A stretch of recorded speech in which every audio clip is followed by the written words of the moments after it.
Hello everyone, this is the Jovi Tour podcast.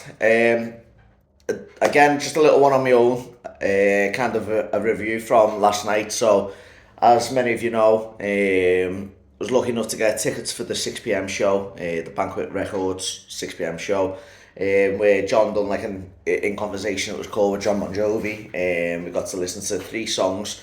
2 of them I'd never heard before, and one of them I had.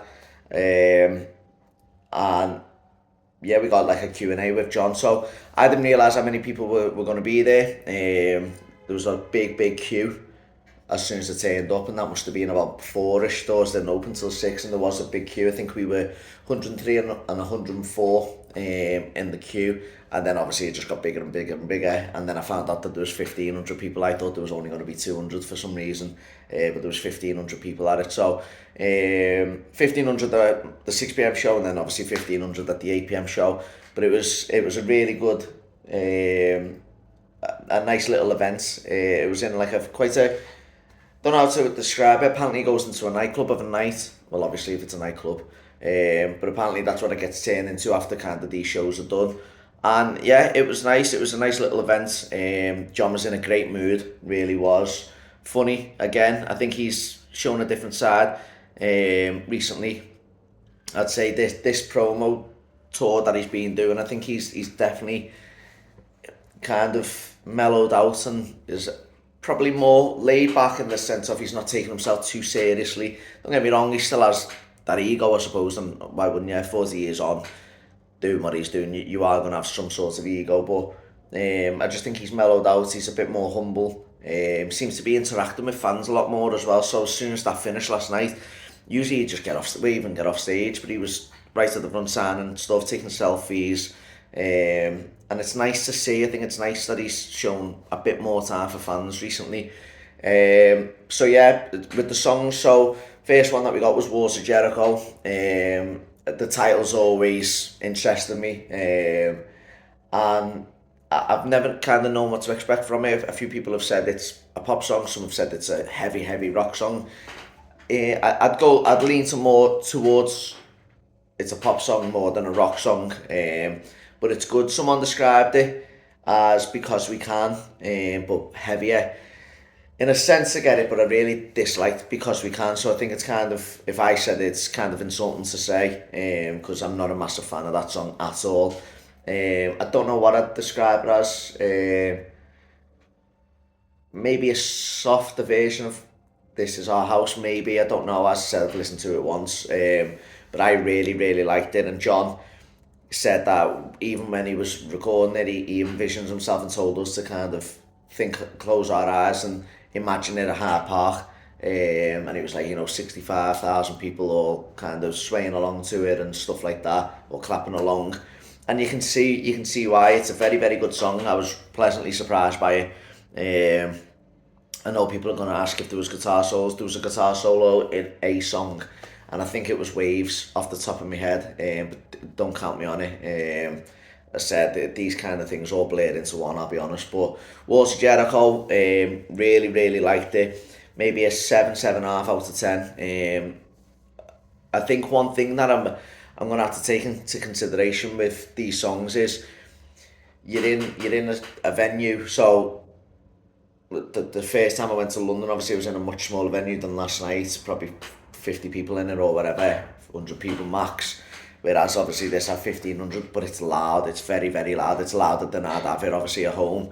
And I think that makes it better and rockier and sounds more upbeat, whereas I'll go home and listen to it and it probably won't have that same effect. So I'm going to have to take that into consideration, and I kind of think people who've listened to it so far will have to do the same, because I do think it's going to be totally different. But yeah, pleasantly surprised with Wars of Jericho.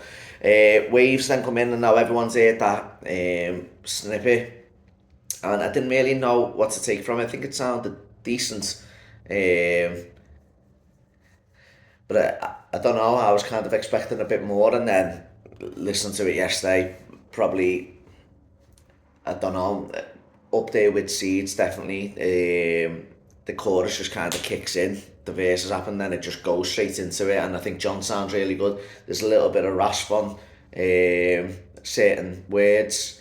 I think he sounds very good on it, in all honesty. I can only imagine what he'd sound like doing it now. Obviously, he might have had a bit of work done in the studio, obviously, but yeah, Waves was very, very good. Took me by surprise. I'd probably rank it higher than Walls of Jericho. I think it's better than that. But that's not me knocking Walls of Jericho. That's how good Waves is, because Walls of Jericho was very good as well. Yeah, Waves, pleasantly surprised. I think everyone around us was. And then Seeds. I've picked this up since I first heard it. It is very different. I did say the 30-second snippet did not do it any justice, and it really, really never. I think there's 5 minutes or so of it. The outro goes on, it kind of fades out for a while. So that probably takes up 25 seconds or so of the song. But it's very, very good, and the way it just kind of stops and then goes back in is brilliant. I think it's so different to what the band have done before. The guitar work in it is very, very good. The outro is brilliant.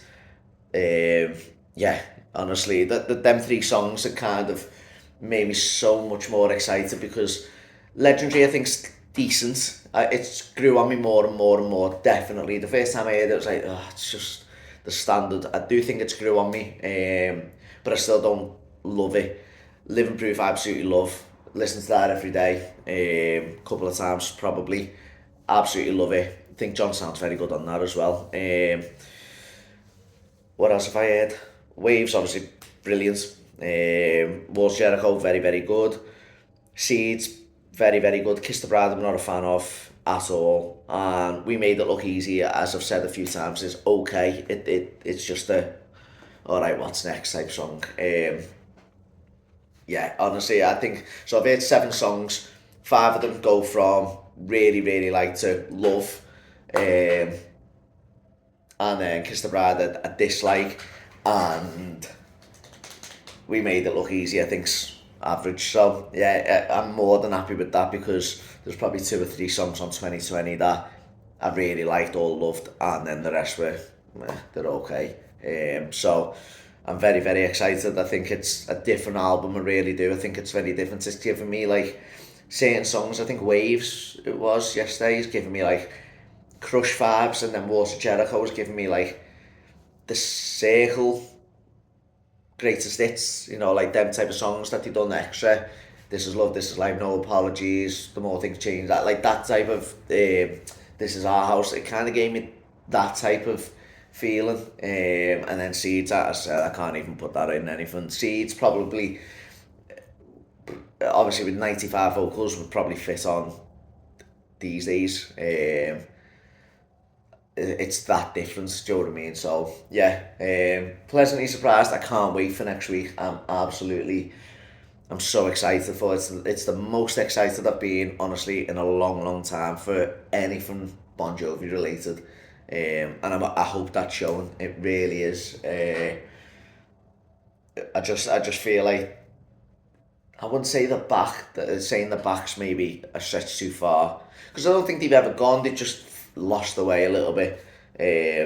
But I do think the kind of it makes me feel like, right, this is the Bon Jovi that I love. 2020 didn't give me that. I remember listening to it for the first time, and I didn't get that feeling. I was like, oh, I can't wait to put that on again. I'm already excited to hear Seeds for the 3rd time, and Living Proof kind of on an album flowing with the rest of the songs and stuff. Honestly, yeah, very, very excited, and I hope everyone else is. I'll try and keep up to date with as much as I can. I've got so much on, but hopefully, guys, you're enjoying the Bon Jovi material as much as I am. And fingers crossed, John did say a couple of hints about the tour, so who knows. See you soon.